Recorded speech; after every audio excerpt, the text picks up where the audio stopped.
Now you're watching New Eden TV. கிறிஸ்துக்குள் அன்பானவர்களே, நம் ஆண்டவராக இயேசு கிறிஸ்து நாமத்தில் உங்கள் அனைவரும் வாழ்த்தி வரவேற்கிறேன். இன்றைக்கான தினவசனம் சங்கீதம் 33 அதிகாரம் 15 இறைவசனம். அவர்களுடைய இருதயங்கள் எல்லாம் அவர் உருவாக்கி அவர்கள் செய்கைகள் எல்லாம் கவனித்திருக்கிறார். கர்த்தருக்கு மகிமை உண்டாதாக. இன்றைக்கு இந்த தினவசனம் மூலியமாக நம் ஆண்டவர் நம்மளை தொடர்ந்து கவனித்து வருகிறார் என்பதை நாம் இந்த வசனம் மூலியமாக புரிந்து கொள்ளலாம். இன்றைக்கு அநேக மக்கள் யாருக்கும் தெரியாமல் எதையோ ஒரு காரியத்தை செய்யலாம் என்று நினைக்கிறார்கள். ஆனால் ஆண்டவர் அதை பார்த்து கொண்டு தான் இருக்கிறார் என்று அவர்கள் அறியவில்லை. ஏன் கடவுளை நேசிக்கும் சக விசுவாசிகள் கூட ஆண்டவர் கண்ணோக்கி பார்த்து கொண்டு தான் இருக்கிறார். ஆனால் அவர்கள் செய்யும் தவறுகள் யாருக்கும் தெரியாது. சபைக்கு செல்லும்போது போதகருக்கு முன்பாக நாம் உன்னதமாக இருப்பது போல இருக்கலாம் என்று நினைப்பார்கள்.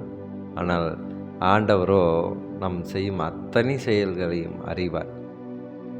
அதனால தான் நாம் ஆண்டவருக்கு உண்மையாக இருந்தால் அவர் நம்மளை பார்க்கும் பொழுது நமக்கு ஒரு உறுத்தல் இருக்காது, ஒரு குற்ற உணர்ச்சி இருக்காது. ஏனென்றால் ஆண்டவருக்கு இன்றைக்கி நான் விரோதமான ஒரு காரியத்தை செய்துவிட்டேனே, என்ன பண்ணுவது என்று நாம் பயந்து, அதுதான் ஆண்டவர் ஒரு வசனத்தை சொல்லுகிறார், கர்த்தருக்கு பயப்படுதலே ஞானத்தின் ஆரம்பம். இங்கு ஆண்டவர் எதையெல்லாம் பார்த்து கொண்டிருக்கிறார் என்று யாருக்கும் தெரியவில்லை.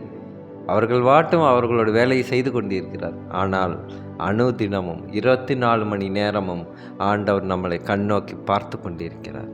கிறிஸ்துக்குள் பிரியமானவர்களே, இது ஆண்டவர் நமக்கு கொடுக்கும் மிகப்பெரிய எச்சரிப்பு. ஏனென்றால் இன்றைக்கு காரியங்களை குறித்து நாம் எதை தான் நாம் சிந்திக்கிறது? எந்த ஒரு செய்தியை எடுத்தாலும் அது நல்ல விஷயமாக இருக்கவில்லை. எந்த செய்திகள் எடுத்தாலும் விவாகரத்து செய்திகள், எந்த செய்திகள் எடுத்தாலும் பாவ செய்திகள். ஆகவே இந்த உலகம் முழுக்க ஒரு அநீதியான செய்திகளை தான் நம்ம அன்றாடம் பார்த்து கொண்டு இருக்கிறோம்.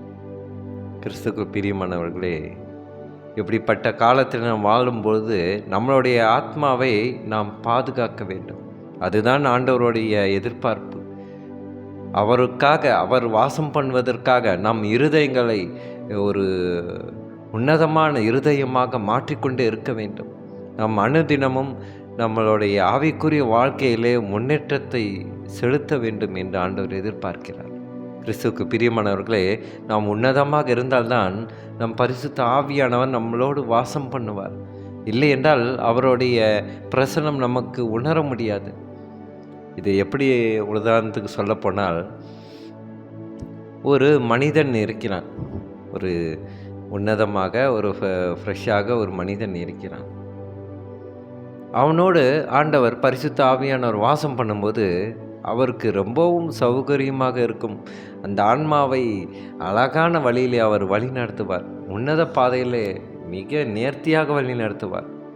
ஆனால் பாவம் செய்யும் பாவ இயல்புள்ள மனிதர்களோடு பரிசுத்த ஆவியானவர் வாசம் பண்ணுவது எப்படி இருக்கும் என்றால், நல்ல ஒரு உடலோடு ஒரு இறந்து போன ஒரு சடலத்தை ரெண்டுத்தையும் சேர்த்து வச்சு கெட்டுனா என்ன நினைத்து பாருங்கள். அப்போது அந்த பிரேதமானது துர்நாற்றம் அடைக்கும். அந்த துர்நாற்றம் அடிப்பதினாலே ஃப்ரெஷ்ஷாக ஒரு மனிதன் அவனோட உடலும் துர்நாற்றம் அடிக்கும். இது போல தான் நாம் எப்படிப்பட்ட ஒரு பாவத்தை செய்யும்போது பரிசுத்த ஆவியானவர் நம்மளோட வாசம் பண்ணும்போது அவருக்கு அந்த இடத்துல இருக்க முடியுமா? இதை தான் ஆண்டவர் இன்றைக்கு வெளிப்படுத்துகிறார். நாம் எத்தனை காரியங்களை, அசுத்தமான காரியங்களை எதையெல்லாம் நாம் செய்து கொண்டு இருக்கிறோமோ அதற்கு மத்தியிலே ஆண்டவரும் இருக்கிறார், அதையும் பார்த்து வருகிறார். அதை பார்க்கும்போது ஆண்டவருக்கு எப்படியாக நினைப்பார்? அவருக்கு வேதனையாக தான் இருக்கும். கிறிஸ்துக்குள் அன்பானவர்களே, ஆண்டவர் தொடர்ந்து நம்மளோட வாசம் பண்ணி கொண்டு இருக்கிறார். நாம் எந்த ஒரு காரியத்தையும் செய்துவிடக்கூடாது.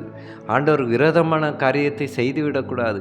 எந்த பாவத்தையும் நாம் செய்துவிடக்கூடாது என்ற ஒரு பயமானது இருக்க வேண்டும். அப்படி நாம் பயந்து நடந்தால் ஆண்டவருக்கு பிடித்தமான காரியத்தை நாம் செய்வோம். கிறிஸ்துக்குள் பிரியமானவர்களே, இதை குறித்து நாம் சங்கீதம் 14ஆம் அதிகாரம் 2ஆம் வசனத்தை நாம் வாசிப்போம்.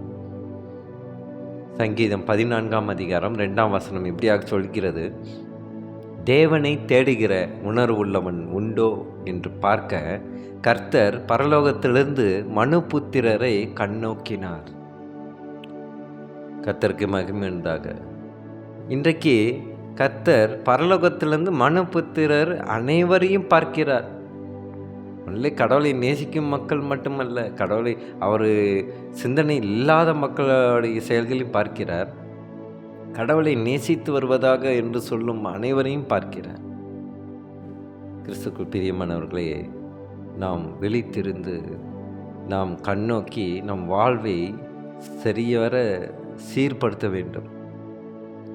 ஒவ்வொரு நாளும், ஒவ்வொரு செகண்டும், ஒவ்வொரு நிமிடமும் நம் ஆண்டவருக்கு பிடித்தமாக வாழ்கிறோமா இல்லையா என்று பரிசீலனை செய்து கொண்டே நாம் வளர வேண்டும். இதை தான் ஆண்டவர் வெளிப்படுத்துகிறார். அப்போதுதான் நமக்கு உன்னத வாழ்வு, முடிவில்லாத வாழ்வு கிடைக்கும். முடிவில்லாத வாழ்வுக்கு தகுதி பெறுவதற்கு நாம் என்ன செய்ய போகிறோம்? அப்படிப்பட்ட ஒரு செயலுக்காக இன்றைக்கு ஜெபிப்போமா? சோத்திர கர்த்தாவே, துதிக்கிறோம் எங்கள் அன்பு நேசரே. அப்பா, நீர் உன்னத வாழ்க்கைக்கு வருவதற்காக நீங்கள் எதிர்பார்த்திருந்து எங்களுடைய அநேக செயல்களை நீ கண்ணோக்கி பார்த்து கொண்டு இருக்கிறீர் ஆண்டவரே. சோத்திர கர்த்தாவே, அப்பா, எங்களுடைய தப்பிதங்களெல்லாம் தயவாய் மன்னியும் ஆண்டவரே. எங்கள் அன்பு சகோதர சகோதரிகள் ஏதாவது தவறுகளை செய்திருந்தாலும் அவர்களை நீ தயவாய் மன்னித்து அவர்களுக்கு நித்திய பாதைக்கு ஏதுவான ஒரு விஷயங்களை செய்ய தேவ கிருபை செய்யும். அவர்களுக்கு நல்ல ஞானத்தை தந்திரம் நான் ஜெபிக்கின்ற கர்த்தாவே. அவங்களுக்கு எது தீங்கு, எது சரியானது என்று போகும் பாதை நீர் காட்டும் ஆண்டவரே. சொதுக்கத்தாவை துதிக்கிறோம். இயேசு மூலியமாக ஜெபிக்கின்றோம் நல்ல பிதாவே. ஆமேன், ஆமேன்.